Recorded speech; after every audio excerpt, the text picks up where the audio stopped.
পশ্চিমবঙ্গ হচ্ছে জঙ্গিদের নিরাপদ আস্তানা, আর জঙ্গিদের নিরাপদ আস্তানা তৈরি করবার জন্য যে দায়ী সে হচ্ছে রাজ্যের শাসক দল। তারা এই রাজ্যে জঙ্গিদের স্থায়ী আস্তানা তৈরি করে আতঙ্ক এবং ভয়ের পরিবেশ সৃষ্টি করেছে।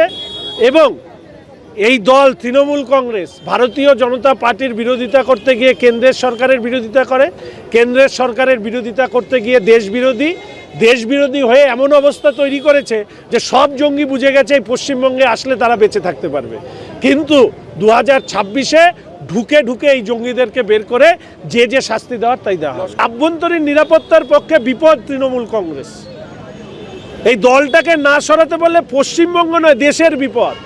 দেশের স্বার্থে এই দলটাকে বিসর্জন দিতে হবে। সাব্বির আহমেদ লোন যে বাংলাদেশে রয়েছে তার সঙ্গেই পরিচিত এই যে 8 জন যাদেরকে গ্রেপ্তার করা হয়েছে তাদের অধিকাংশরাই, এবং যেটা জানা যাচ্ছে যে ওমর ফারুক যাকে মালদা থেকে গ্রেপ্তার করা হয়েছে সে সহ পশ্চিমবঙ্গের যে 2 জন এবং তামিলনাড়ু থেকে যে 6 জনকে ধরা হয়েছে তারা প্রত্যেকে এই কিন্তু কাজ করছিল তার কথাতেই।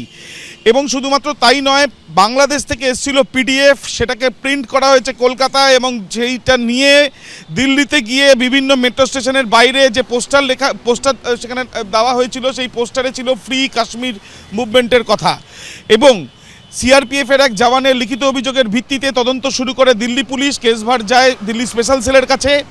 পরবর্তীকালে বিভিন্ন টেকনোলজি ব্যবহার করে টাওয়ার ডাম্পিং থেকে আরম্ভ করে বিভিন্ন টেকনোলজি ব্যবহার করে পুলিশ যখন মালদায় আসে, দিল্লি পুলিশ যখন এখান থেকে 2 জনকে ধরা, তার মধ্যে ওমর ফারুক একজন, তাদেরকে জিজ্ঞাসাবাদ করেই তামিলনাড়ুতে বাকি 6 জন আছে তারা জানতে পারেন। এবং এটাও জানা যায় যে বাংলাদেশ থেকে বসে এই সাব্বির আহমেদ লোন সে নিজে টাকা পাঠাচ্ছিল ঘর ভাড়া নিয়ে থাকার জন্য, টাকা পাঠাচ্ছিল যাতে তার কথা অনুযায়ী চলে, এবং টাকা পাঠানোর কথা ছিল যাতে অস্ত্র তারা দিতে পারে। এমনটাই তথ্য কিন্তু তদন্তে উঠে আসছে দিল্লি পুলিশের কাছে। শুধুমাত্র তাই নয়, তাদের পরিকল্পনা যে বিষয়গুলো জানতে গিয়ে তদন্তকারীরা এটাও জানতে পারছেন এই সাব্বির আহমেদ লোম সে বেশ কয়েকবার হিলি সীমান্ত দিয়ে ভারতবর্ষে প্রবেশ করে আবার বাংলাদেশে চলে যায়। এবং বাংলাদেশে সে একবার ধরা যখন পড়েছিল তখন তার হাতে তার কাছ থেকে পাওয়া গিয়েছিল AK-47 একটা AK-47, এবং পরবর্তীকালে সে জামিন পাওয়ার পরেও এই যে পরিস্থিতি তৈরি হয়েছিল বাংলাদেশে সেই সময় থেকে আমরা জানি যে ISI এর অনেকেই সেখানে যাচ্ছিল এবং সেই বেশ কিছু ব্যক্তিদের ইন্ধন রয়েছে বা তাদের সাহায্য রয়েছে, এই সাব্বিরের মতন ব্যক্তিদের ওপরে তারা সাহায্য পাচ্ছে এমনটাও সন্দেহ দিল্লি পুলিশের। এবং তার সাথে এটাও জানা যাচ্ছে সূত্র মারফত যে এই পুরো বিষয়টা করার জন্য কিন্তু হাফিজ সঈদের সঙ্গেও যোগাযোগ সে রাখছিল এমনটা ধৃতদের জানিয়েছিল এই সাব্বির।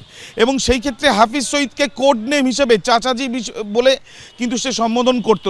সব মিলিয়ে এই পুরো বিষয়টিকেই একটা মডিউল হিসাবে ভাবছেন তদন্তকারীরা, এবং এর পেছনে একটা লম্বা এবং বড় একটি চক্রান্ত রয়েছে বলেও তারা মনে করছেন, যেটা ভারত বিরোধী।